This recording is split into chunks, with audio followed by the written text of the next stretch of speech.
আসসালামু আলাইকুম, কেমন আছেন সবাই? আশা করি ভালো আছেন। শামিমাস কিচেনে আপনাদের সকলকে স্বাগতম। বাহিরে তো প্রচন্ড ঝড় বৃষ্টি শুরু হয়েছে, আর বৃষ্টি দেখলে মনটা শুধু খিচুড়ি খাওয়ার জন্য নেচে ওঠে। আর কার কার বৃষ্টি দেখলে আমার মতো খিচুড়ি খেতে ইচ্ছা করে কমেন্ট বক্সে জানাবেন। তাই আজকে আপনাদের জন্য নিয়ে এসেছি গরুর মাংস দিয়ে ভুনা খিচুড়ির রেসিপি। এইটা কিন্তু আপনারা চিকেন দিয়েও রান্না করতে পারেন বা এমনিও রান্না করতে পারেন।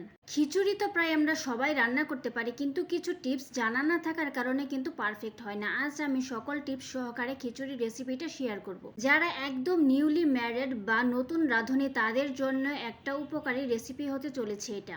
চলুন রান্নাটা শুরু করি। খিচুড়িটা রান্না করার জন্য এখানে আমি প্রথমেই নিয়েছি গরুর মাংস। গরুর মাংসটা কিন্তু হাড়, চর্বি, সলিড মাংস সহই আমি নিয়েছি।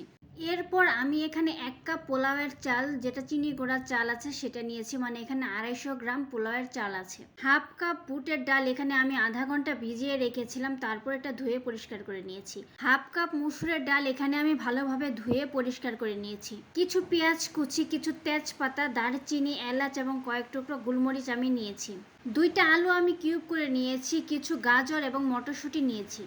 এখন একটা মশলার পেস্ট আমি তৈরি করে নিব। এর জন্য আমি পরিমাণ মতো লবণ, 1 চা চামচ হলুদের গুঁড়া, 1 চা চামচ মরিচের গুঁড়া, 1 চা চামচ জিরার গুঁড়া, 1 চা চামচ ধনিয়ার গুঁড়া, 1.5 চা চামচ রসুন বাটা, 1.5 চা চামচ আদা বাটা। এখন একটা পেস্ট তৈরি করে নিব। প্রথমে আমি মাংসটা রান্না করে নিব। এর জন্য চুলায় একটা কড়াই আমি বসিয়ে দিয়েছি। কড়াইটা গরম হয়ে আসলে এখানে পরিমাণ মতো তেল আমি দিয়ে দিব। তেলটা যখন গরম হয়ে আসবে তখন এইখানে আমি ফোড়নে জিরা এবং ইন্টারেস্টিং একটা জিনিস অ্যাড করব, সেটা হলো পাঁচফোড়ন। খুবই সামান্য পরিমাণ পাঁচফোড়ন এখানে আমি অ্যাড করেছি। পাঁচফোড়নটা দিলে খুব নাইস একটা ফ্লেভার বের হবে এবং খিচুড়িটা খেতেও ভালো লাগবে। এখন এইখানে যে গরম মশলাগুলো রেখেছিলাম, তেজপাতা, দারুচিনি, এলাচ, গোলমরিচ, পেঁয়াজ কুচি, এগুলো অ্যাড করে দিব। দেওয়া হয়ে গেলে কিছুক্ষণ সময় নেড়ে চেড়ে আমি একটু হালকা ব্রাউন কালার করে ভেজে নিব। পেঁয়াজটা আমার হালকা ব্রাউন কালার হয়ে এসেছে। এখন এইখানে আগে থেকে যে মশলার পেস্টটা তৈরি করে রেখেছিলাম সেটা দিয়ে দিব। দেওয়া হয়ে গেলে মশলার পেস্টটাকে কিছুক্ষণ সময় তেলের ভিতরে নেড়ে চেড়ে কষিয়ে নিব। মশলার থেকে কিন্তু তেল ছেড়ে দিয়েছে, মানে মশলাটা আমার ভালোভাবে কষানো হয়ে গেছে। এখন এইখানে আমি ধুয়ে পরিষ্কার করে রাখা মাংসটা দিয়ে দিব। মাংসটা দেওয়া হয়ে গেলে এখন মাংসটাকে ভালোভাবে নেড়ে চেড়ে মশলার ভিতরে 4 থেকে 5 মিনিট কষিয়ে নিব। এই টাইমে কিন্তু মাংসটাকে অনবরত নাড়তে হবে, না হলে কিন্তু মশলাটা নিচে লেগে পড়ে যাবে, তখন আর খেতে ভালো লাগবে না। 4 থেকে 5 মিনিট মাংসটা কষানো হয়ে গেলে এখন এই মাংসটাকে আরো ভালোভাবে কষানোর জন্য এখানে আমি পানি অ্যাড করে দিব। পানি অ্যাড করে আবারও ভালোভাবে নেড়েচেড়ে মিশিয়ে নিব এবং ঢাকনা দিয়ে ঢেকে মাংসটা কষে আসা পর্যন্ত অপেক্ষা করব। অবশ্যই এর মাঝখানে 2 একবার আপনারা নাড়িয়ে দিবেন। কিছুক্ষণ সময় রান্না করার পর মাংসটা থেকে কিন্তু পানি একদম শুকিয়ে গিয়েছে এবং তেলটা ভেসে এসেছে। এখন আবারও মাংসটাকে কিছুক্ষণ সময় নেড়েচেড়ে মিশিয়ে নিব। মেশানো হয়ে গেলে এখানে আগে থেকে কেটে রাখা আলুটা আমি দিয়ে দিব। আলুটা দেওয়া হয়ে গেলে আলুটাকেও ভালোভাবে নেড়েচেড়ে মাংসের সাথে মিশিয়ে নিব। মেশানো হয়ে গেলে মাংসটা সিদ্ধ হওয়ার জন্য এখানে পানি অ্যাড করে দিব। পানি অ্যাড করার পর আবারও নেড়েচেড়ে মিশিয়ে নিয়ে মাংসটাকে 10 মিনিট ঢাকনা দিয়ে ঢেকে রান্না করে নিব। 10 মিনিট রান্না করে নেওয়ার পর পানিটা অনেকটাই কমে এসেছে। এখন এই মাংসটাকে আমি আবারও ভালোভাবে নেড়েচেড়ে দিব। একটু নেড়ে এখানে বুটের ডালটা দিয়ে দিব। বুটের ডালটা যেহেতু সিদ্ধ হতে একটু বেশি সময় লাগে তাই এখন অ্যাড করে দিব। মুসুর ডালটাও এখন অ্যাড করে দিব। ডালগুলো অ্যাড করার পর ভালোভাবে নেড়েচেড়ে মিশিয়ে নিয়ে ঢাকনা দিয়ে ঢেকে আবারও একদম পানি শুকিয়ে আসা পর্যন্ত রান্না করে নিব। কিছুক্ষণ সময় রান্না করে নেওয়ার পর মাংসটা থেকে কিন্তু পানিটা শুকিয়ে কষানো হয়ে গেছে। এর মাঝখানে কিন্তু আমি কয়েকবার নেড়ে দিয়েছিলাম।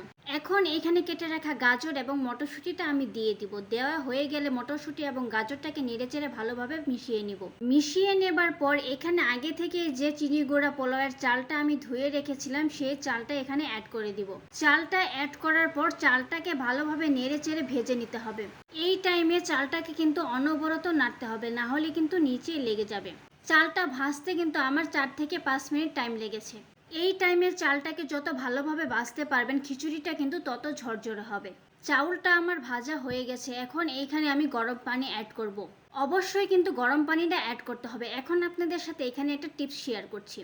পোলাওটা রান্না করতে গেলে যেহেতু চালের থেকে ডাবল পরিমাণ পানি দিতে হয়, কিন্তু এইখানে কি করতে হবে, ডাবল থেকে 1 কাপ পরিমাণ বেশি পানি অ্যাড করতে হবে। যেমন ধরেন এইখানে আমি 1 কাপ পরিমাণ চাল নিয়েছি, মানে এখানে আমি 3 কাপ পরিমাণ গরম পানি অ্যাড করেছি। আপনার এই পানির মেজারমেন্টটা যদি ঠিক থাকে তাহলে কিন্তু ঝরঝরে পারফেক্ট একটা খিচুড়ি আপনি তৈরি করতে পারবেন। পানিটা অ্যাড করে ভালোভাবে নেড়ে চেড়ে দেবো। এখন কিন্তু লবণটা আপনি চেক করে নেবেন। আমার কাছে লবণটা একটু কম লেগেছে তাই এইখানে আমি আরেকটু লবণ অ্যাড করে দিলাম।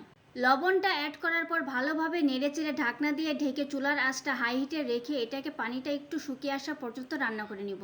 10 মিনিট হাই হিটে রান্না করার পর খিচুড়িটাকে আমি ভালোভাবে নেড়েচেড়ে এখানে কয়েকটা কাঁচামরিচ অ্যাড করে দিব এবং এখন চুলার আঁচটা মিডিয়াম টু লোতে রেখে ঢাকনা দিয়ে ঢেকে রান্না করে নিব। কিছুক্ষণ সময় রান্না করার পর পানিটা কিন্তু একদমই শুকিয়ে গেছে এবং চালটাও আমার ফুটে এসেছে। খিচুড়িটা কিন্তু আমার একদমই পারফেক্ট ভাবে হয়ে গেছে। এখন এইটাকে নামিয়ে জাস্ট সার্ভ করে দিব। তৈরি হয়ে গেল আমার গরম গরম মজাদার বৃষ্টির দিনের জন্য পারফেক্ট একটা ভুনা খিচুড়ি রেসিপি। যারা একদম নতুন রাঁধুনি আছেন তারা কিন্তু আমার রেসিপিটি দেখে একবার ট্রাই করতেই পারেন। ভিডিওটি সম্পূর্ণ দেখার জন্য ধন্যবাদ। ভিডিওটি যদি ভালো লেগে থাকে লাইক কমেন্ট শেয়ার দিয়ে পাশে থাকবেন। নতুন নতুন ভিডিও সবার আগে পেতে ফেসবুক পেজটি ফলো দিয়ে রাখেন। যদি ইউটিউব থেকে দেখে থাকেন তাহলে চ্যানেলটি সাবস্ক্রাইব করে পাশে থাকা বেল আইকনটি অন করে দিন। ধন্যবাদ।